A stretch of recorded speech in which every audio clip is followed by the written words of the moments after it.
Ok, alors on va faire un shiur de Zohar sur Parashat Kedoshim. On est, en fait, on va faire un passage qui s'appelle Raya Mehemna qui concerne les mitzvot. Et on est donc d'Af Pegimel Amoud Aleph dans les éditions du Matok Mishvash, c'est Shimem Zayim, 347. La mitzvah de Kibud Avem. Ish imo ve'aviv tira, où un homme, sa mère et son père va craindre. C'est pas exactement Kibud Avem, c'est la crainte du père et de la mère. Pekudada lechabed avaem, mais si. Le Zohar dit c'est la même chose. C'est la mitzvah d'être mechaved avaem, de faire Kibud Avem. D'estarik bar nash le mitral me avoy veime ou leokir l'homme. En fait, on doit faire les deux choses. L'homme doit doit honorer et craindre ses parents. Au même titre qu'on doit honorer Hachem. Misitra derucha deivbag begavea le mitral mine. Alors, en réalité, ça fait référence ici à des choses assez profondes que un rouar qui est au fond de nous, qui est mis dedans, qui est une partie en quelque sorte des parents. Pour l'instant, on ne va pas trop rentrer dans la complexité, mais du fait qu'on a une partie des parents en nous, c'est pour ça qu'on doit les craindre. De même qu'on a une partie divine en nous, c'est pour ça qu'on doit craindre Hachem aussi. On doit l'honorer. Misitra de rucha de haïv begavia le mitral mine. Achid starile leokir et aviv veime. Donc c'est la même chose. C'est quoi la différence? Crainte et... Alors, ça, on va apprendre dans les halachot qu'il y a une différence. Par exemple, est-ce qu'il faut se lever devant lui? Est-ce qu'il faut lui apporter quelque chose? Misitra de goufa. Donc, Achid starile leokir le aviv veime. Misitra de goufa dile. Ou les mitral minéon. Donc, en fait, à cause du corps, d'une certaine manière, il faut qu'on honore le père et la mère, et aussi qu'on doit aussi les craindre. Donc, il y a une dimension spirituelle et une dimension matérielle. Une dimension spirituelle à l'intérieur qui doit se traduire à l'extérieur. Parce qu'en fait, ce sont les associés d'Hachem dans la naissance, dans la création de l'enfant. Ve'avdele goufa, et c'est eux qui donnent le corps. Ve'oil ve'inun shutafin be'uvda, alors les ave shutafin betchilou ve'ikar. En réalité, qui c'est qui nous donne la neshama? C'est Akadosh Baruch Hu. Qui c'est qui donne le corps? C'est les parents. Comme les parents sont associés à Hachem dans la naissance d'un enfant, alors ils doivent recevoir aussi du respect et des honneurs.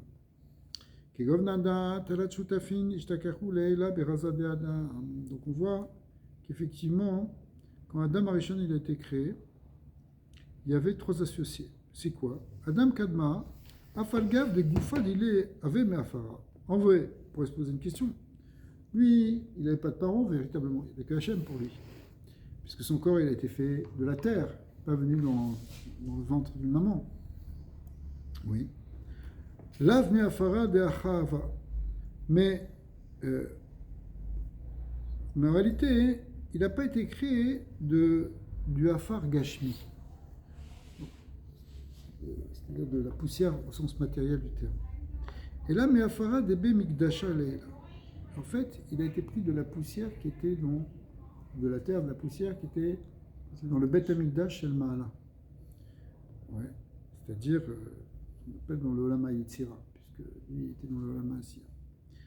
Abba Veima Ishtakachu. Et donc, il avait aussi Abba Veima, c'est-à-dire Zerampin et Nukva, qui sont en fait des forces, des sphirotes, qui sont masculines et féminines, et qui sont considérées comme les enfants. C'est-à-dire que nous, on est les enfants de nos parents, mais lui, il était les enfants, ce qu'on appelle de Zun, de Zerampin et Nukva. Ou Malkaïla, Ishtataf Be'adoyo. Et le Meler Elion, c'est-à-dire Zerampin de Hatzilut, il s'est associé dedans. D'aïnou, שהם עלו בהיכל אבא ואמא דאצילות, ושם יתיירדו פנים בפנים ולידו את נשמות האדם וחווה.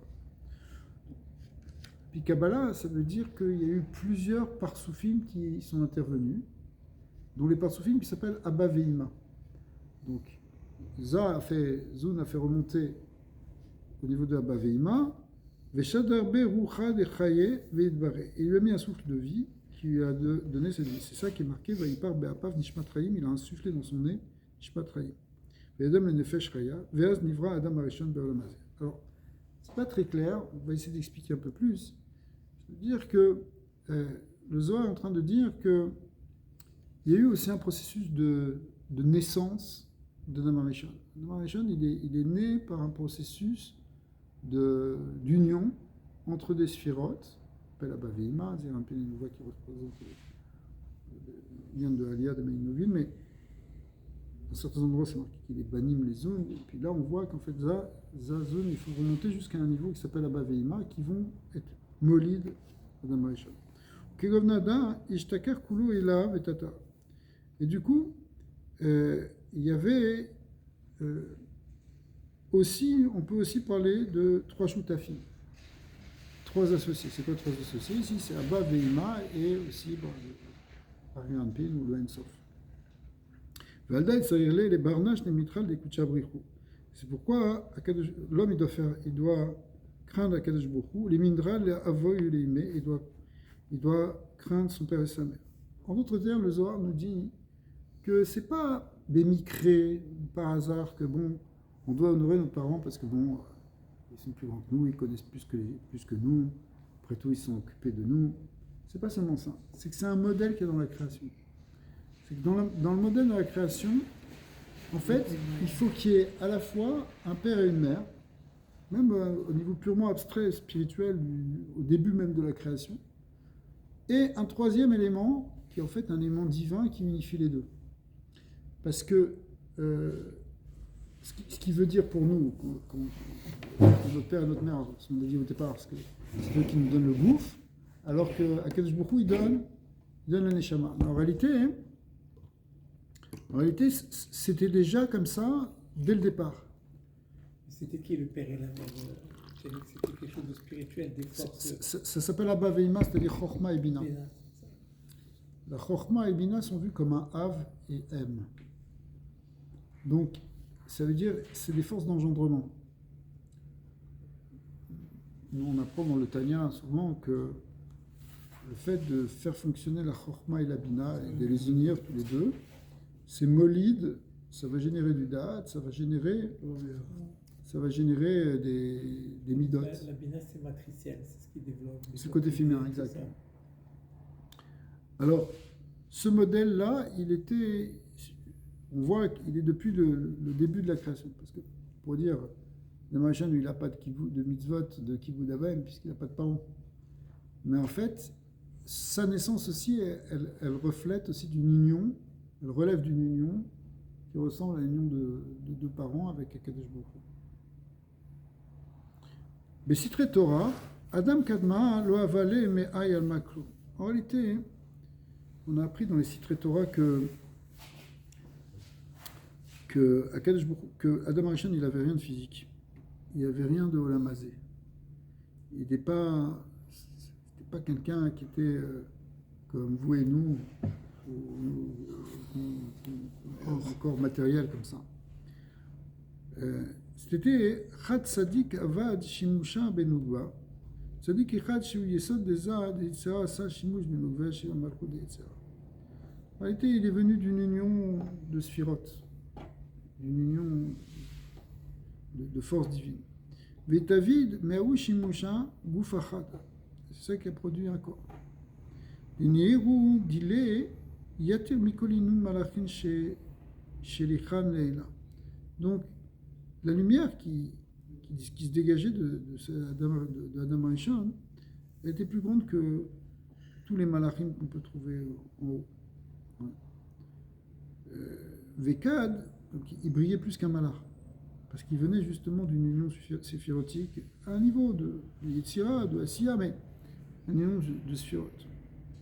Vekad Yidbaré à Ougufa, lorsque son corps est apparu, Malkaïla, Shadar Baoud Tzadik Kavbet Advan. Alors, le roi Elion, c'est-à-dire Zeranpin, Yatzilut, il a fait descendre dans le Yesod de Yetzira 22 lettres. Qui colle Isat Adam ou Min Kavbet Otiot, à Torah, Mekashrot et Aneshama Betorah Gouf. En réalité, Vishtatev Be'adi Venafak Le'alma. Les 22 lettres, elles représentent quoi? Elles représentent ce qui permet à l'Aneshama d'être attaché au corps. Intéressant, pourquoi l'Aneshama est attaché au corps par des lettres? Dieu l'écrit par la parole. Hein? Parce que Dieu écrit par la parole. Parce que Hachem écrit avec la parole. Et que la parole, c'est ce qui permet à une Neshama d'être dans un corps. Quand quelqu'un n'a pas la parole, et c'est pas simplement la parole, c'est les lettres, c'est-à-dire que ça peut être aussi au niveau de la pensée, comme au niveau de la parole. Parce que même dans la pensée, il y a des lettres, puisqu'on pense avec des mots.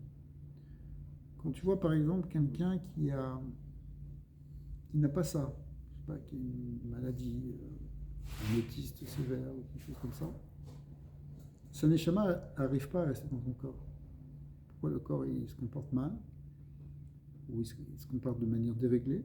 C'est parce que la neshama n'a pas d'assise dedans, parce qu'il manque ce kécher. Effectivement, pour nous, ce qui permet à notre neshama, en grande partie, de résider dans notre corps, c'est notre parole. C'est pour ça qu'on est appelé les êtres parlants. Plus que ça, hein, quand on étudie la Torah, qu'on dit des livres de Torah, qui sont des paroles justement qui véhiculent les 22 forces de l'univers, les 22 lettres de l'univers, en réalité, on permet à notre neshama d'avoir un équilibre dans le gouffre. Pourquoi la Torah est appelée Marpé et pourquoi elle est quelque chose qui guérit? Parce que la source de la maladie, on a tourné un peu autour Shabbat dernier, elle vient d'un dérèglement d'un neshama, mais plus exactement, elle vient d'un dérèglement du lien entre le neshama et le gouffre. Quand la neshama elle est théora en fait, elle est pure, elle n'a pas vraiment de problème. Le problème c'est, est-ce qu'elle arrive à se poser, est-ce qu'elle arrive à résider dans le corps? Théoriquement, il faut qu'on arrive à faire descendre notre neshama jusque dans nos pieds, jusque dans chaque parcelle de notre corps. En fait, c'est l'utilisation de ces lettres, parce que tout le monde a ces lettres, mais il faut les utiliser. La prière, l'étude. Mais quand tu fais pas ça, c'est que tu les as pas. C'est-à-dire, quelque part, tu as une parole aussi, bien sûr, parce que pas que la parole de la tfila ou de l'étude, mais la parole sacrée, c'est elle qui permet de faire un kéli pour que la neshama puisse descendre, pour que la neshama puisse s'incarner.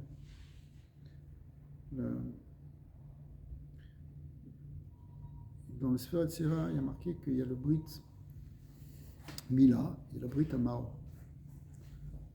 C'est quoi le Brit Mila? C'est au niveau du Brit, il faut enlever la Orla. Et ça permet à la Nefesh de descendre. Sinon, il y a une Klippa. La Orla, c'est comme une écorce qui empêche le Nefesh réellement de se poser dans le gouffre. Mais après, il faut aussi respecter le Brit Amaor, c'est-à-dire le Brit qui est au niveau de la langue. Brit Alashon, pardon. Excusez-moi, Brit Amaor, c'est le Brit Mila. Brit Alashon, c'est au niveau de la langue. D'ailleurs, la langue et la Brit Mila sont alignées. C'est comme si le Brit Mila est au centre de la partie inférieure du corps, alors que la langue est au centre de la tête. Elle occupe la même place. Et donc, si la langue, elle tombe bien en quelque sorte, elle n'est pas dans l'écorce elle-même, alors ça permet aux lumières de descendre. Si ce n'est pas le cas, c'est pour ça que la Géoula de Mitzrayim consistait à enlever la Orla. Il fallait enlever la Orla du Brit, mais il fallait aussi enlever la Orla du Horef, de la nuque du Garonne, qui était étroite, qui est une lien de paro. Et ça se fait par Pessar, par la bouche qui parle. C'est pour ça qu'on mange la matzah, qui est le chita, qui est le blé, qui fait kafbet en gématria, et qui correspond aux 22 otiyot. Ton enfant commence à manger du blé. Donc, comme c'est marqué aussi dans Shara Akoudim, que dans la bouche, il y a des Evelim. En fait, il y a 4 Avalim. Toi qui es dentiste, tu connais que la partie supérieure de la mâchoire, la partie inférieure, mais aussi la partie droite et gauche. Donc on sépare la mâchoire en 4 parties, qui viennent de 4 lumières, qui viennent des 2 oreilles et de 2 narines, et qui créent 4 Avalim qui vont être le chorège du Dibou. Et là-bas, le Rézal dit que quand on fait 4 fois la gematria de Evel, ça fait gematria de Kemar, qui veut dire la farine. Le Sod qui Emenkar en Torah, Emenkar Mar en Torah, c'est parce que c'est ces Evelim qui vont donner en fait la parole de la Torah. Bon, là-bas, il parle d'un niveau très très élevé de la bouche de Adam Kalman, dans lequel sort en réalité la première parole créatrice qui va créer les Kéli. Mais le Kéli, c'est le Hot. Un Kéli, les lettres sont des Kélim, sont des réceptacles, en même temps des véhicules de la lumière, c'est-à-dire de la connaissance. Parce que pour transmettre une connaissance, on va utiliser des mots qui sont eux-mêmes faits de lettres. Donc les lettres sont les outils de la connaissance, des outils qui permettent de véhiculer la connaissance. En fait, dans le Sefer Yetzirah, ils sont appelés aussi, les Otiyot sont appelés Avanim, des pierres. Parce qu'avec des pierres, tu construis des maisons. Et les mots sont des maisons. Mais une maison, c'est ce qui permet justement à la Shrina ou ici à la Neshama de résider. Donc, quand on transmet les lettres, en fait, c'est pas simplement pour transmettre la lettre, c'est pour transmettre l'esprit de la lettre. Le or. Il y a le Kéli, mais il y a aussi le or. Ça aussi, j'aurais pu casser d'autres, que très important quand on étudie de compris, de s'entendre, de parler, pas juste de bouger les lèvres pour le faire descendre encore plus bas dans ce monde. Ouais. Mais l'influence, elle est mutuelle, c'est-à-dire si quelqu'un faute avec sa bride, ça va influencer sa bouche, et si quelqu'un faute avec sa bouche, ça va influencer sa bride. Oui. Il y en a une prédominance. C'est marqué, oui. Les deux sont liés. Si par quelqu'un parle vulgairement, par exemple, niveau P, c'est qu'il a faute avec sa bride. Ou ça peut l'entraîner à faute ensuite avec le P. Donc les deux. Tu dis pour la Mida, il faut t'entendre? Non, pas la Mida. Non, la Mida, on n'entend rien, non? C'est le Khachay. Alors, quand tu étudies. Ouais. Alors, on revient au texte. Kevan ben Afak, lorsqu'il est sorti le corps d'Adam Rishon dans le monde, Chamoulé Shimsha Vesiara. Alors, il a vu le soleil et la lune, Ve Astim Neurayu. Et il a en quelque sorte obscurci, caché, voilé la lumière du soleil et de la lune. Comme quand tu mets une bougie, dans la journée au soleil, tu ne vois plus la lumière de la bougie. Eh bien, la lumière de la marachaine ne brillait plus que la lumière du soleil et de la lune. Les tapouchas des raglés, archir neora des léon, comme c'est marqué dans les machines, que la paume du pied, c'est-à-dire le talon d'Adam Rishon, eh bien, il a obscurci leur lumière, la lumière du soleil et la plus forte raison de la lune. Maïtama, quelle en est la raison? Begin de me uvada de shimsha vesiera ila nafka. Parce que lui-même, il sortait de la lune, il sortait du soleil et de la lune, c'est-à-dire il sortait en fait de zone de Yetzira, il sortait de Zirampin et Nouva qui sont comparés au soleil et la lune. Kevan de Chata, parce qu'Adam a fauté. Alors, qu'est-ce qui s'est passé? Donc, quand il a fait le Etzalat Tovara, là, il est descendu dans un niveau plus bas. Et lui qui venait de Zoom de Hatzilut, de Yetzira, il est descendu maintenant dans le Inyan de Asiya, et il a perdu les degrés supérieurs de sa Neshama qui, eux, venaient d'Hatzilut. Ah, mais je pourrais rentrer dans ça maintenant, mais je sais pas si on rentre dans ça maintenant, mais il y a du libre arbitre dans Yetzira. Oui. Bien sûr. Les anges viennent de Goya, ils ont aussi du libre arbitre à un certain niveau. C'est pas parce qu'ils sont. Oui. C'est pas c'est pas la situation de la Yetzira ou à Essiya qui génère ou qui empêche le libre arbitre. Itracha veizajit garmé. Alors, cette lumière, elle s'est réduite maintenant. Son corps est devenu obscur et ça a voilé cette lumière. Il avait un corps lumineux, un corps qui venait d'Yetzira, qui permettait à sa Neshama, qui elle venait d'Atsilut, de briller. Et du coup, cette Neshama de brio d'Atsilut s'est réduite et la lumière aussi s'est réduite. Et finalement, il a fallu que le corps il devienne maintenant un corps de chair et de sang. Dirtiv vayas Hashem Elokim le'adam olishto kotnot or va yalbeshem. Donc il aura fait des tuniques de peau. Ces tuniques de peau, c'est le corps tel qu'on le connaît aujourd'hui. Ke'ahu shimusha de'avad ha'ud tzadik benugva lo ishtakar mikedmat dina ou le batar dina. Alors, ce yichud dont on avait parlé de zone de Tzira qui permettait d'enfanter le corps d'Adam Haïchan, eh bien, on l'a plus revu. Et il n'y a plus jamais eu ça. Parce qu'il y a eu cette perte, cette descente, donc il n'y avait plus un engendrement du corps au niveau de la Yetzira, mais un engendrement du corps au niveau du Olam Ha'asiya, qui est plus bas. Dead ad elonafak les tzoref umana, parce que maintenant l'homme il est là pour faire des birourim. Finalement, c'est au niveau de Chokhmah qu'il avait trébuché.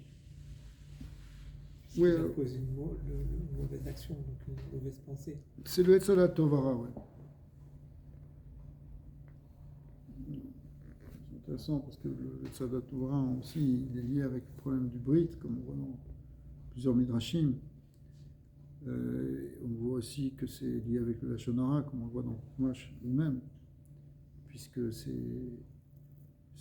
Chava a été séduite par le Nachash qui lui a tenu un discours faux. Donc, on a perdu ici, et finalement le gouffre, on n'arrivait pas à être mévarer le gouffre. C'est-à-dire que le gouffre, il est descendu dans un niveau de Asiya, près de Maïchan, où il ne peut pas se relever d'une certaine manière. Il reste dans cet état de gâchemine. Mais entre guillemets, ça reste ses parents, non? Ça veut dire bien qu'ils sont descendus, on dit qu'ils venaient de là. Oui, ils venaient de là, oui. Il peut vraiment être coupé de ça? Vu que c'est comme une personne qui, même si ses parents quittent le monde, peu importe. Non, mais là, on avait vu le Shoresh de d'Abraham. Mais effectivement, maintenant, il est descendu en tout cas à ce niveau-là. En tout cas, c'est donc quelque chose qui va affecter l'humanité par la suite. Mais il y a eu des moments où les choses ont été rectifiées, partiellement ou pratiquement totalement. Adeata Chanor. Effectivement, quand Chanor est venu, Atsheba Chanor, chez Zacha, les Zeira, lui, il avait cette luminescence. Son gouffre, il est devenu lumineux comme ça. Il avait le nefesh et le roi d'Adam Arishon. Qu'est-ce qu'a fait Akadosh Baruch Hu? Il a pris de la terre et avec son corps. En général, quand quelqu'un est niftar, sa neshama le quitte et le gouffre il reste. Mais là, il s'est levé avec le gouffre, comme après plus tard il dit. Ve'avireh, ve'avrir psolet, ve'kastura mikaspa. Et donc, il y a eu un birour du gouffre, ce qu'on n'arrivait pas à faire après Adam Arishon, on n'arrivait pas à retrouver un corps subtil, eh bien, qui s'élève et qui s'affine à partir de la Gashmiyot pour retrouver au contraire le côté subtil et lumineux. Mais avec Hanor, ça a été fait. Hanor, il est devenu un malach finalement. Donc, il a retrouvé un gouffre de lumière, ce qui est devenu l'ange Matat. Car Bechol Inun Sadikaya Libéra. Et en réalité, dit le Zohar, on le voit avec d'autres sadikim sur terre, comme par exemple Eliyahu Hanavi, qui lui aussi est monté Goufo la Shamaï. Il est monté avec son corps, c'est-à-dire son corps lui-même, il est devenu un gouffre de malach. Parce qu'il devient après, Eliyahu Hanavi est devenu le malach Abérit, justement. Les bâtards, Ittaka Naou Atar. Après ça, cet endroit a été réparé. Veitavin, Ruchin, Venishmatin, Beshim Mushayu. Et il y a eu donc des âmes et des Ruchot qui ont été créées par des Yehoudim. Vegufa mitata be'ar'a, mais le corps, il venait toujours de quelque chose qui est terrestre. C'est-à-dire que c'est vrai qu'on a vu des tzadikim qui ont réussi à faire le tikkun d'Adam Rishon, au sens ils ont réussi à remonter le corps dans sa source lumineuse, mais c'est quelque chose qui est assez rare.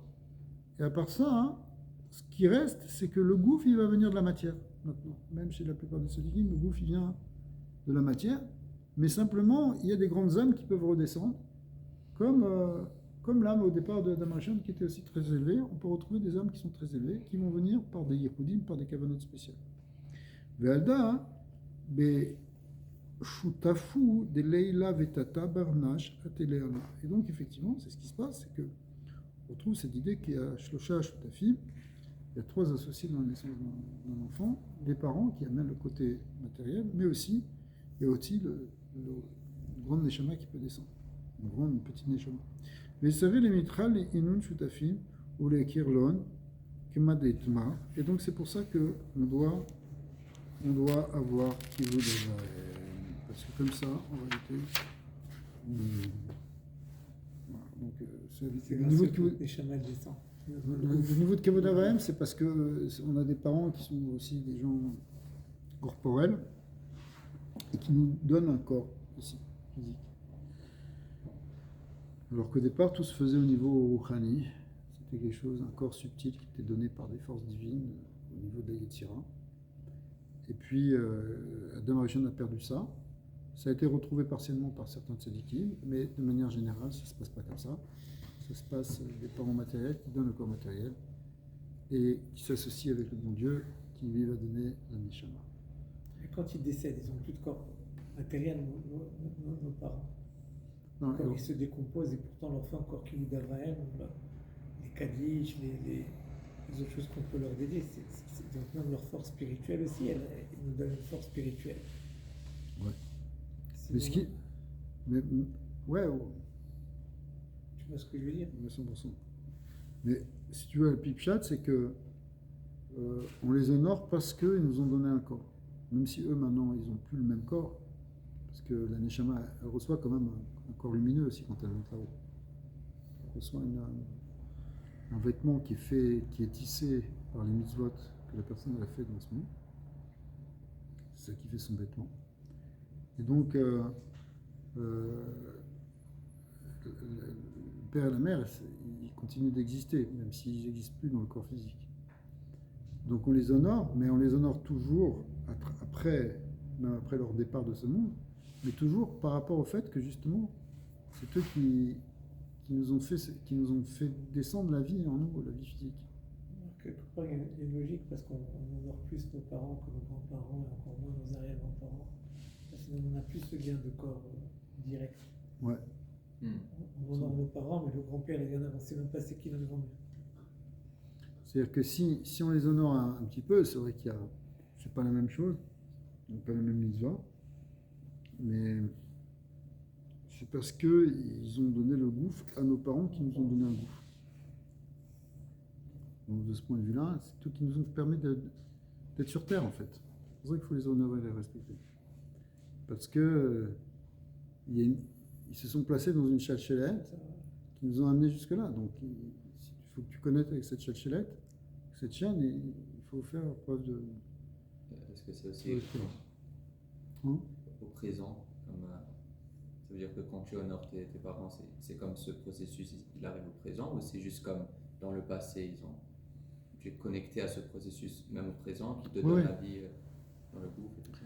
Ouais, c'est-à-dire, on n'est pas trop rentré dans ça au départ, mais il y a une partie d'eux qui est en toi. Mais ils ont reçu il n'y a pas longtemps. C'est pas ça, c'est des fabriqués, c'est pas les. Ils